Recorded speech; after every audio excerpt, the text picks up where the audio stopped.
Ако през цялото видео говоря като неадекватен, това е защото съм. Последните дни бяха доста интересни, тъй че ще ме извинявате. Виждали сте десетки агенции в България, които целят да се борят с кибертурмоз в България, но тук въпросът ми е защо? Според мен положението ми е доста филмирано спрямо кибертурмоза и тук, и в света. Защото светът се устрои по такъв начин, че кибертурмоз няма как да не съществува и няма как да се предотврати напълно. В днешното видео ще изкажа мнението си спрямо кибертурмоза и как той не е толкова сериозен, както го представят.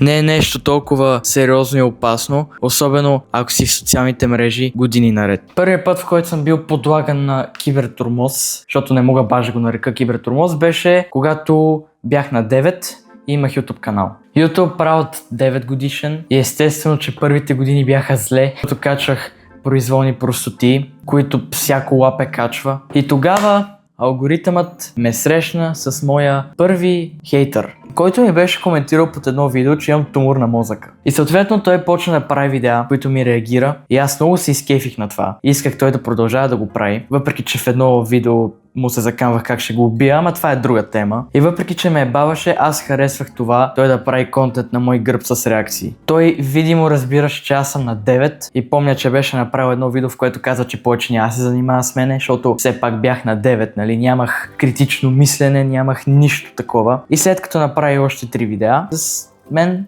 той спря и като цяло да качва видеа. Естествено, това е може би най-леката форма на кибертурмоз, имайки в предвид, че една година по-късно се опитваха да ми взимат IP адреса, да ме заплашват, че ми изтрият акаунта в Discord, да ме бават много за това, че съм на 10 години. И в крайна сметка всичко това не доведе до нищо съществено за моя живот. Нито са ми трили акаунта, нито са ме пребивали, нито са ме търсили, просто живота продължи. Ако нямах социални мрежи тогава, нямаше нищо от това да се случи в което и да е време. И ето това е ключовото. Ако ти нямаш достъп до техника през целия си живот, ти няма да изпиташ никаква форма на кибертурмоз. И сега ще кажете, да, тревата е зелена, нали? Как можа да го кажеш това? Не мога да повярвам, ти си гений. Защо изобщо го включих този ред? Само, че се намираме в общество, в което телефон е неразделна част. И все пак ти, ако имаш ограничен брой хора, с които общуваш в социалните мрежи и не се изявяваш в тях, пак няма кой да те турмози, защото никой не те знае. Ключовото е, че ти свободно можеш да използваш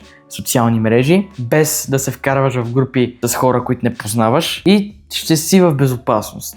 Но дори да си активен човек в социалните мрежи, да коментираш, да правиш видеа, може би. Какво толкова скандално има в това да се срещне с човек, който ти праща обидни съобщения? Поне за мен това е напълно нормално. И за всички вас. Много агенции го взимат като нещо изключително опасно, за което трябва веднага да се взимат мерки. Не, че нали, е толкова задълбочено, обаче пак, една от формите на кибертурмоз е да ти изпращат обидни съобщения. Не мисля, че трябва да сме толкова дефанзивни спрямо хора, които те обиждат в социалните мрежи, защото те са много и ще бъдат много и няма да спрат, ако великата агенция дойде им направи забележка. И смятам, че хората, които подават жалби за обида, независимо каква е, или са доста тънкообидни, или обидата наистина е била много гадна. Знаеш ли, че можеш да спреш кибертурмоза на секундата? Просто си спираш телефона, или лаптопа, или компютър, или каквото имаш там. Спираш ги и не ги ползваш. Това за мен е уникална идея. Смисъл, не знам кой го е измислил, сигурно е този пичага тук, обаче гениално, брат. По този начин никой няма да ти каже, че страда от кибертурмоз, всеки си продължава напред. Пък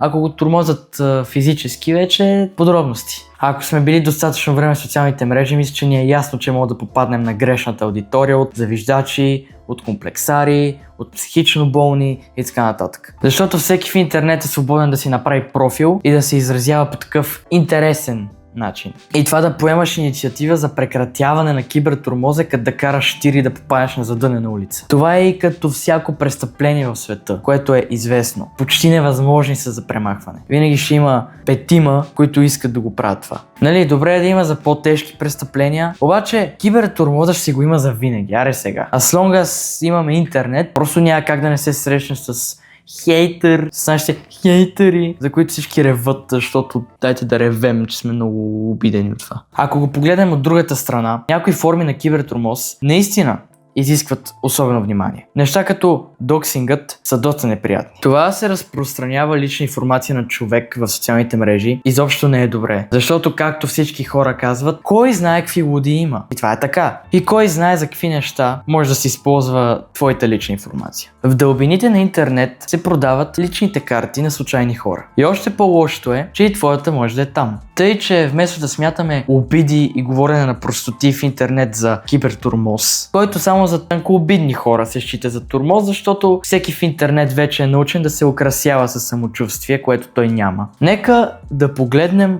върху по-сериозният кибертурмоз. Педофили, доксинг, още какви ли не неща, които в един момент ще водят до те наречените дълбини на интернет, където нещата там не са цветущи. Но все пак, ако говорим за кибертурмоз, това е най-висшата му форма. И понеже нямам сценарий, с който да продължа това видео, тъй като го написах за един ден, доста бързо, ще ви кажа, пазете се от хора, които имат отклонения в социалните мрежи и им личи, като мен. И това, че хора ви хейтят в интернет, не е най-сериозното нещо. И да, знам, че толкова много хора вече го знаят това. Но все пак, това е най-несериозното нещо, за което агенциите за кибертурмоз трябва да се занимават. Какво ще да казвам?